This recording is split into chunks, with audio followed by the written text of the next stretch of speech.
আজকে আমরা কিছু এভরিডে ফ্রেজেস শিখবো। এভরিডে ফ্রেজেস মানে এমন কিছু বাক্য যেগুলো আমরা অনেক বেশি ইউজ করি এবং সেগুলোকে কি কি ভিন্নভাবে বলা যায় সেটা। যেমন গুড লাক না বলে বলুন break a leg. I'll pay for it না বলে বলুন it's on me. I have no idea এটা না বলে বলুন beats me. See you later না বলে বলুন catch you later. Contact me না বলে বলুন hit me up. I am exhausted এটা না বলে আপনি বলতে পারেন I am dead tired. It's fine না বলে বলুন okay by me. I disagree না বলে বলুন not in my books. Not interested না বলে বলুন not my cup of tea. To decide এটা না বলে বলুন make up my mind. Very rarely না বলে বলুন once in a blue moon.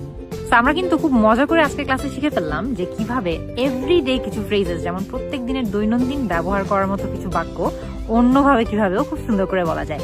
এরকম আর কি কি বাক্য আপনাদের জানা আছে আমাকে কমেন্ট সেকশনে জানিয়ে দিন। আপনাদের সাথে নেক্সট ক্লাসে দেখা হবে।